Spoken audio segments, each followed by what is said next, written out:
In this tutorial, I want to show you how you can implement your own microcontroller. But before we start with that, I give you an introduction in VHDL and Vivado. Vivado is a tool that is provided by Xilinx. First of all, what we need to do is to open Vivado. When you do not have installed it yet, then download it and install it. First, we want to create a new project. Here we can select where we want to save this project, and we could give here a name. This is already my 5th attempt to do this video, so I name it here something like this.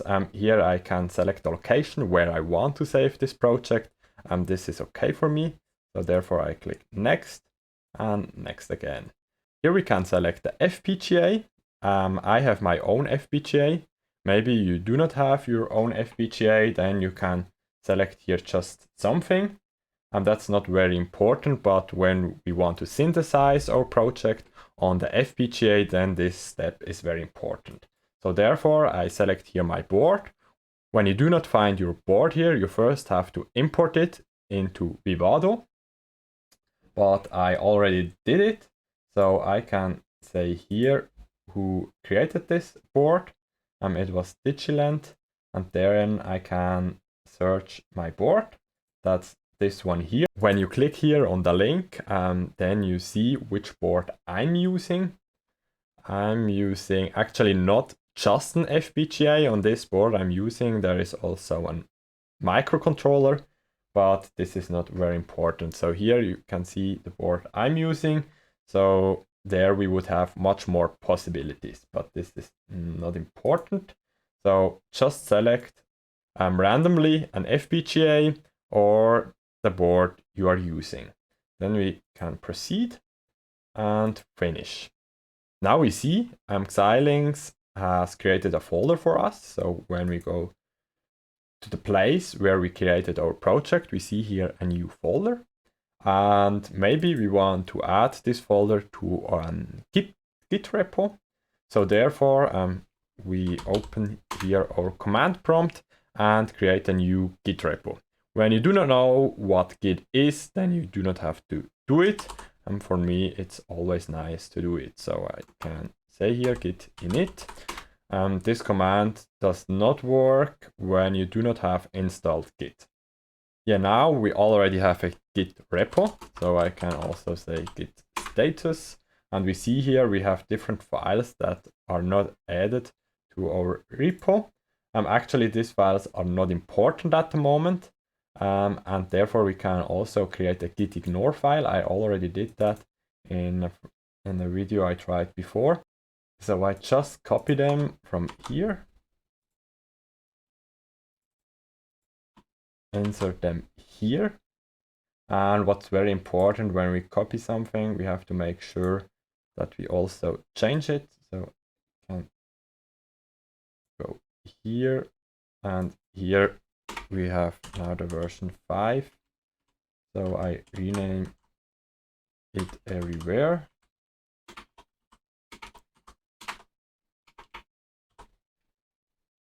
Save it. And that was already it. So now when we make a git status, we see here we only have these two files. We can now add these two files in the staging area. Git add --all.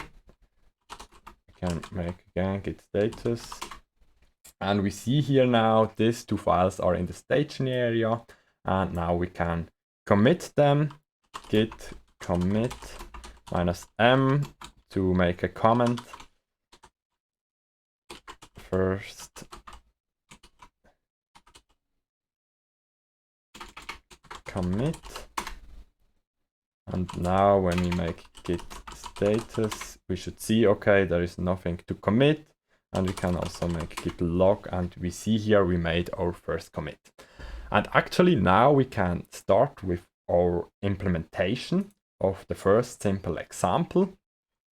When you just install Vivado, then you have chosen and Verilog as your default language. This you can change here under the settings, general, and here we can choose which target language you want to use. I use here VHDL. So that's okay for me. And we can actually add here our first sources. We add first of all our constraints. When you do not have an FPGA, you do not have to do that. So you also do not need this file here, because you can only run a behavioral simulation to look if everything is working correctly. But we want to add this file. So I can say add files. And I choose here this file. And I can click finish. And now we see here our constraints file. We can open it. And here we can see our inputs and outputs to our FPGA when we would have a look at the package. Each pin on the package or on the IC, which is on our board, which is this one here. Here we have different pins, and these pins have numbers. And we can say, okay, this number K18, this has a certain place in this package. We want to name button 0. And then we have here some other things we can configure, like the technology and so on. Yeah, when you have another FPGA than I have, then you can maybe download it from the company who made your development board. So for me, it was Digiland, and on their website, I was able to download this file, and I just uncommented this in a further step. In the next step, we can add further sources. We can add our design sources. So on one hand, I want to add a package, and on the other hand, I want to just create a simple design, and this is our microcontroller. So let's say we want to create a file, and our first file name is the microcontroller. So we just create it. Here we can say in which library we want to have to compiled it. So when we run the synthesis, it gets compiled into this library. So when you run the synthesize button here, then it is compiled or synthesized into this library. I name it here MCU_lib. That's okay for me. And then I create a second file, and that's actually the package, MCU package. And I want to have it in a different library. I name it here MCU package lib. Then I can proceed. I'll just click here finish. That's everything okay.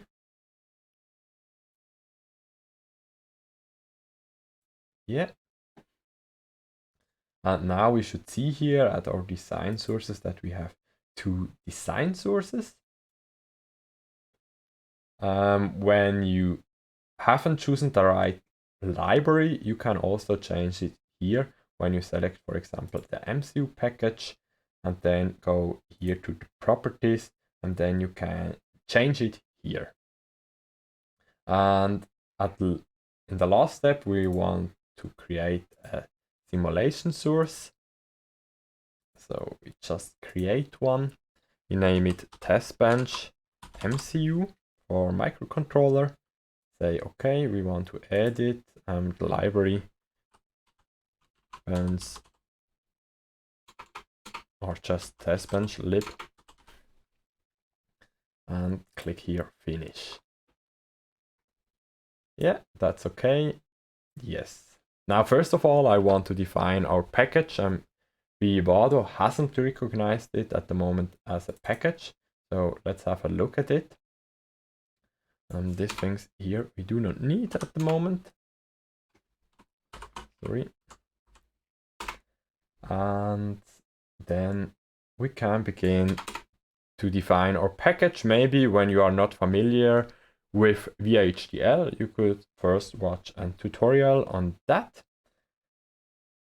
So I just want to give you here a short overview, and maybe you learn it by doing. So first we say that's a package, and we say that's the end of the package. And then we define our package body.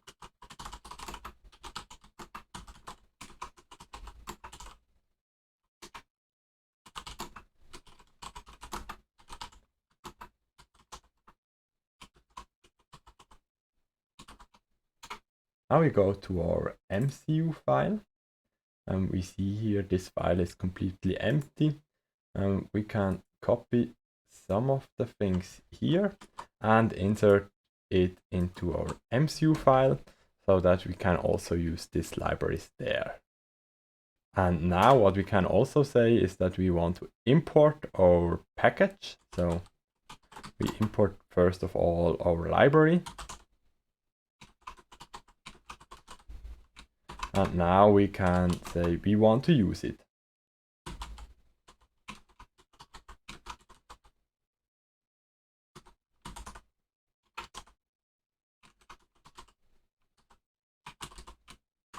And then we can actually start to implement our first entity.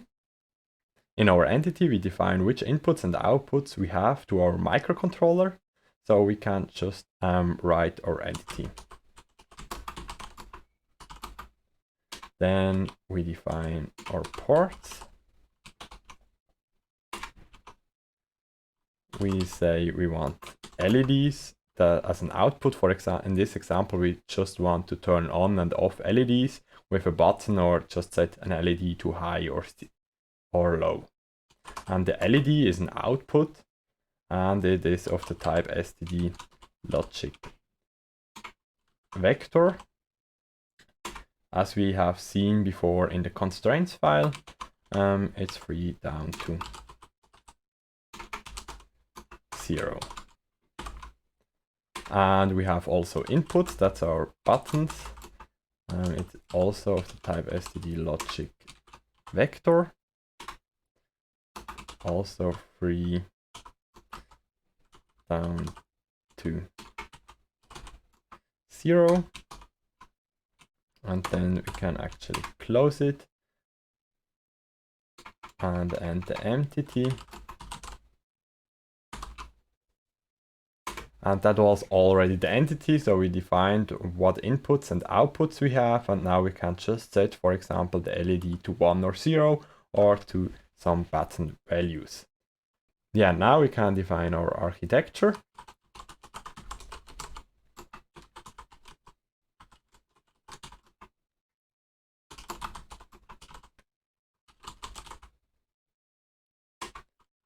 And now we could say, okay, LED 0, we want to set to maybe 1. And LED 1, we want to set to 0. And then we can actually end our architecture.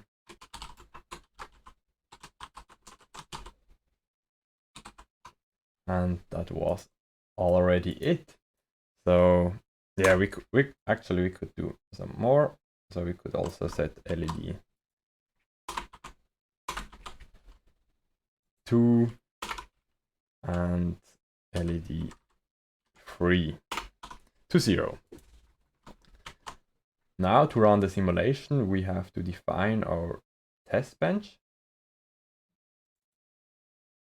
So we change to our test bench. Here we can also import our package. So we can just copy that here,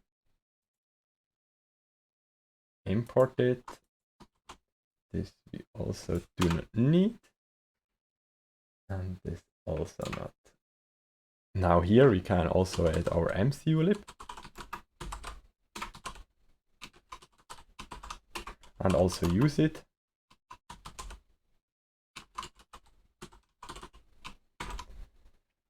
In the test bench, we do not have any inputs or outputs because that's our test bench. So inside this test bench, we only want to initialize our modules.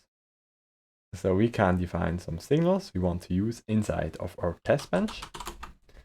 And we can actually use the same signals as before, like the LED. And the LED is an STD logic vector. From 3 down to 0. And we want another signal, that's the button, and this is actually also an STD logic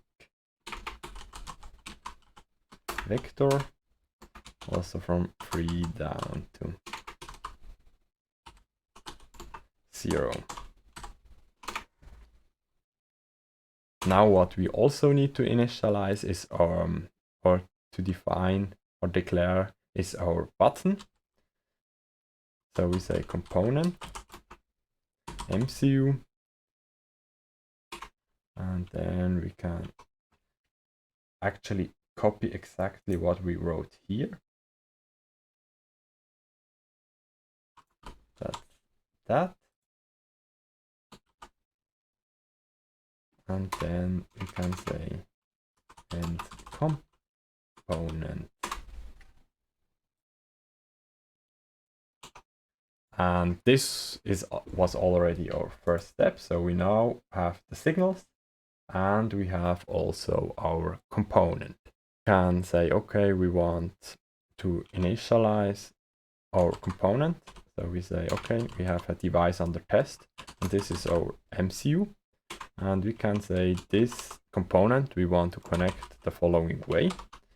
We want to connect our LED with our signal LED, and we want to connect our button with our signal button. So now we can create a new process. We can start it and set, for example, button 0 to 0 and button 1 to 1. So here, yeah, and then we could say, okay, we make a wait for 5 microseconds, and then we can repeat it.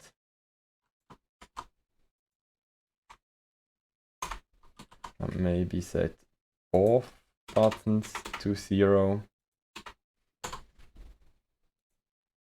And we could do that again. And maybe set on the last step both buttons to 1. So let's change it. And then we just wait. And then in the end we can end the process.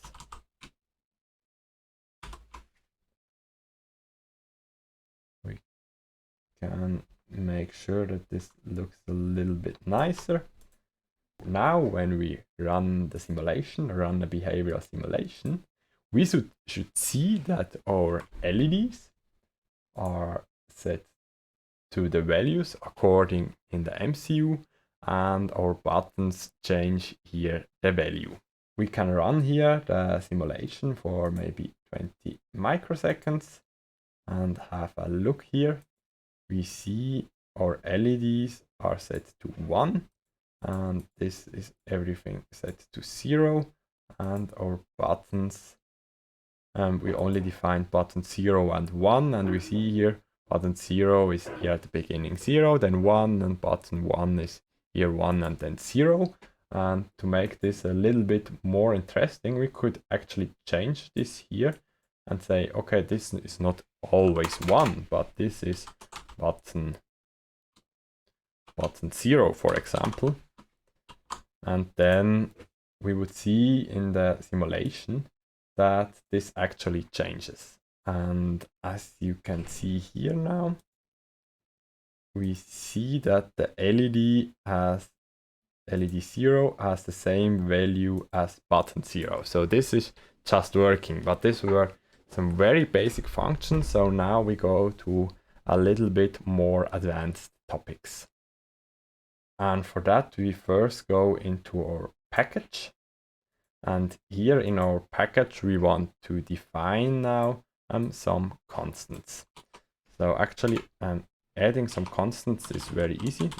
Just type in constant, and then we can say, okay, what is it exactly what we want to add? And we can say, okay, we want to add a concept which is named 0, and it is of type std logic, and it has the value of 0. And this was already it. So instead of writing, for example, here in the test bench, the value 0, we could actually say here, okay, 0. And this is then exactly the same. So that's quite nice to know that. But we can actually go further and define here a new type. So to make the implementation of the microcontroller a little bit easier, we can implement an array type which consists of an enumeration, and this is quite useful. So first of all, we create a new enumeration type, and we could say, okay, button state is, and then we could say, okay, we want to define all high or all low. Yeah, now we can actually define this array type. So type T array type is array of button state of std logic vector from 3 down to 0. And now we can define a constant which uses this type. We can say, okay, set values. And this is from the type array type. And now we can define the values. This is equal to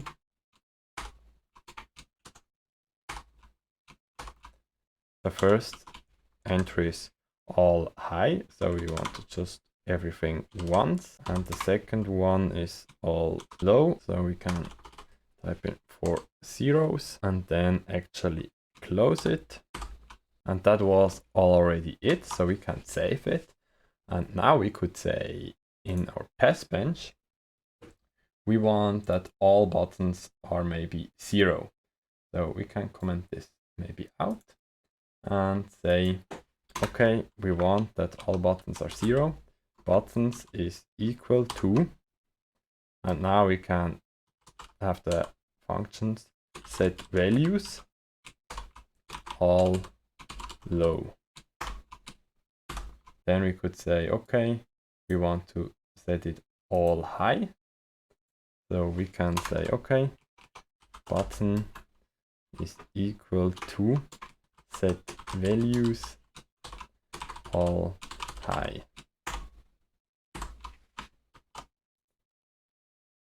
And now when we run again the simulation, we see that all our buttons are set to 0 at the beginning. So we run it here quite a moment.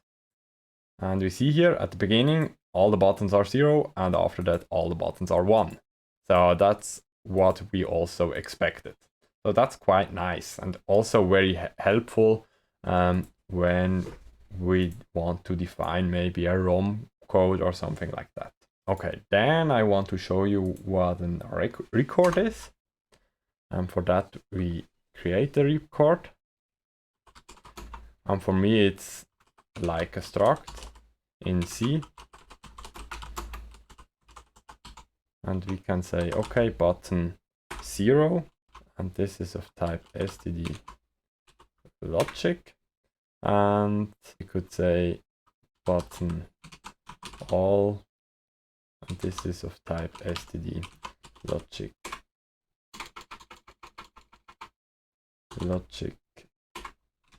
vector, and then 3 down to 0, and record.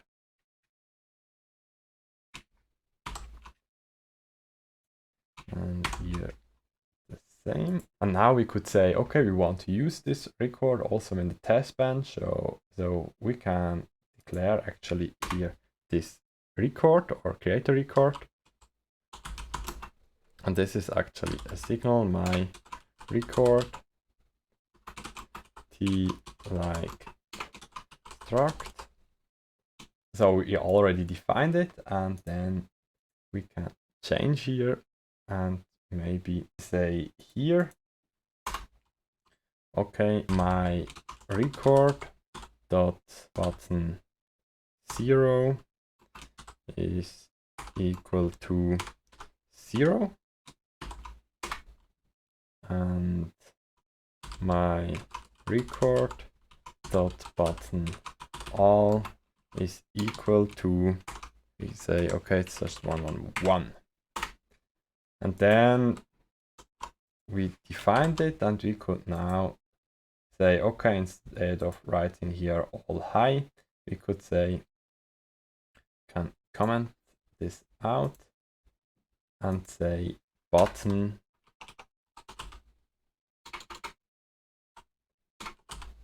is equal to my record dot button all. So that's also very nice when we have a lot of inputs and outputs. Yeah, that's an easy way for that. And in the last step, I want to show you how we can implement and function. So first of all, we declare our function. We can say function adding number, and this has as parameters and 2 values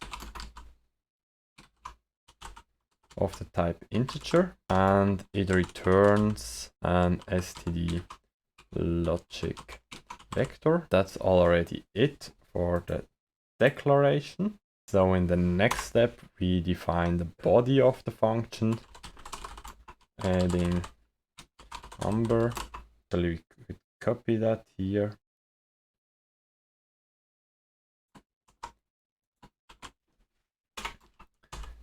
Is,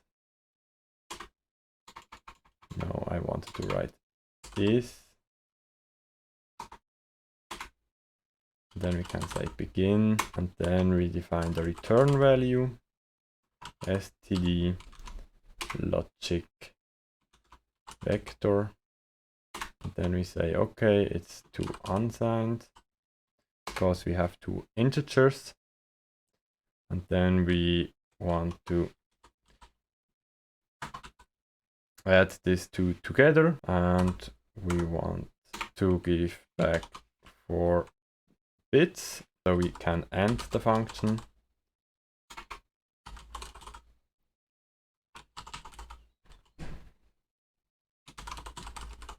And when everything is correctly, yeah, that's good. We can use this function maybe in the microcontroller, and instead of giving here back every time LED 0, we could say, okay, we want to give back LED is equal to the function we used, so adding number. And now we want to maybe add the buttons. So what we have to do here is to convert it firstly to an integer and then unsigned. So yeah, this function is this function is not very useful, but it's a good example. It's button 1 down to 0, and we can close it, and then we can say, okay, to integer unsigned, and then the buttons 3 down to, oh yeah, we wrote here down to wrongly. So yeah, now it works and we can look at the output we have. So let's create again a simulation, run behavioral simulation. Yes, we run it again for about 20 microseconds. And we see here now the LEDs is the result of the buttons added together. So when everything is 0, our result is 0. And here, button 0 and 1 are together a 3. And button 2 and 3 together are also a 3. So our output value here is 6. So this is the first bit, 1. This is 0. Then we have 2 plus 4. This is actually 6. So this function works correctly.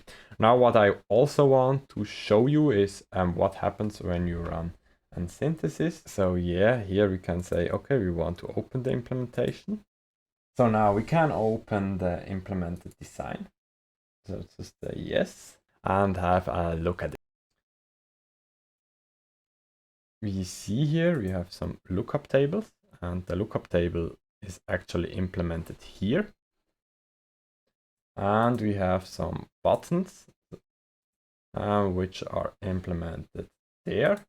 And these buttons, so we can have a look at it. The button is here.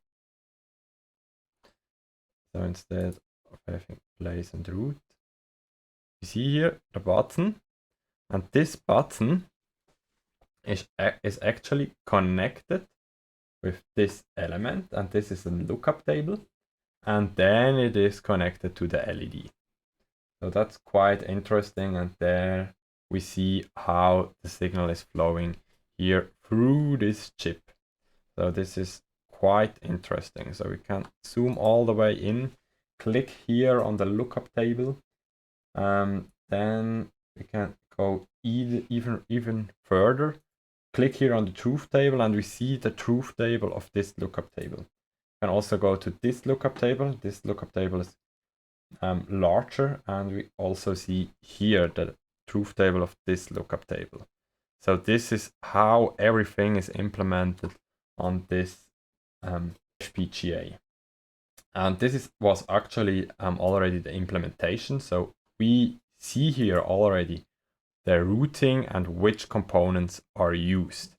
And when we would go to the synthesis, we would not see which component is used. Just see, okay, we need something where we just have a net list. We do not see the routing. So I can open here the synthesized design, and here we see, okay, the buttons, they are fixed. We have to use them, but it is not defined which lookup table we have to use. So we can go here, and here actually we do not see the lookup table. We see the buttons, which are here, but the lookup tables, there are nowhere. They are nowhere. So yeah, that's quite interesting. And now in the end, I could actually load it onto my FPGA by generating a bit stream. And then I would be able to press my buttons, and it would add these two numbers together, and I would see the result on the LEDs. Yeah, this was it for the first tutorial. It was longer than expected. And in the next tutorial, we will start to implement our microcontroller.